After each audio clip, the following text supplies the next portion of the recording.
మళ్ళీ దాన్ని ఏంది కొత్తగా ఉంది, బుక్కులు మంచిగా ఉన్నాయి, ఇక దీని మీద కొత్త అప్పులు ఏం పాత అప్పులు ఏం లేవని మళ్ళీ కొత్త అప్పులు తేవడానికి ఇదో డ్రామాను ప్రైవేటైజేషన్ చేయడానికి ఎన్పీడీసీఎల్ ఎస్పీడీసీఎల్లో కొత్త అప్పులు లేపడానికి నువ్వు ఆడుతున్నటువంటి నాటకం ఇది రైతుల పాలిట ఉరితాడైతుంది. ఇది సాగునీటి ప్రాజెక్టులకు శాపంగా మారుతుంది. తాగునీటి ప్రాజెక్టులకు కరెంటు కొరత ఏర్పడుతుంది. దీన్ని వెంటనే విరమించుకోవాలని చెప్పి మేము ఈరోజు డిమాండ్ చేస్తూ ఉన్నాం. ఇవాళ రేవంత్ రెడ్డి ఇంకో మాట అంటుండు, చాలా అప్పులైనాయి, బీఆర్ఎస్ టైంలోనే ఎస్పీడీసీఎల్ ఎన్పీడీసీఎల్ అంటే ఈ డిస్కామ్లు అప్పుల పాలైనాయి అని నిన్న మాట్లాడిండు. సిగ్గుండాలే మాట్లాడడానికి. అసలు నువ్వు కదా అప్పుల పాలు చేసింది.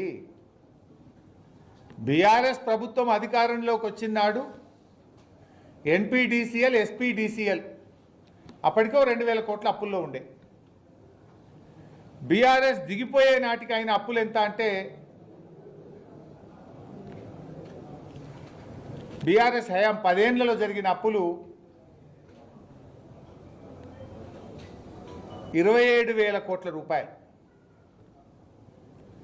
బీఆర్ఎస్ ఎక్కే నాటికి 2,000 కోట్లు ఉంది అప్పు 2 డిస్కామ్లకు. బీఆర్ఎస్ దిగిపోయినాడు బీఆర్ఎస్ ప్రభుత్వ హయాంలో జరిగిన అప్పు 27,000 కోట్లు. మరి నిన్న జీవోలో పెట్టిండ్రు వీళ్ళే మొత్తం డిస్కామ్ల అప్పు ఎంతున్నది అని రేవంత్ రెడ్డి ప్రభుత్వమే జీవోలో పెట్టింది 54,000 కోట్లుంది.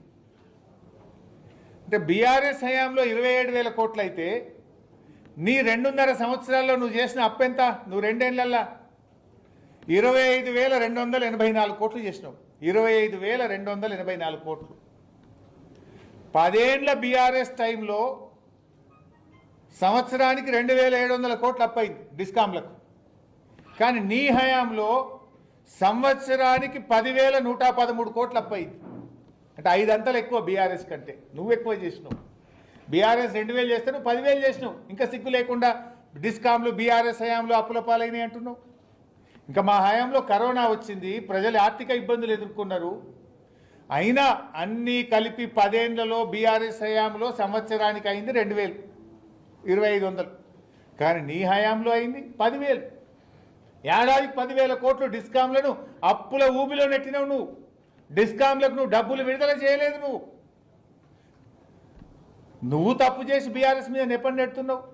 గురువింద గింజ ఏదో తన కింద నలుపు తెలియదు అన్నట్టు అప్పులు చేసింది నువ్వు, డిస్కామ్లను ఆగం చేసింది నువ్వు.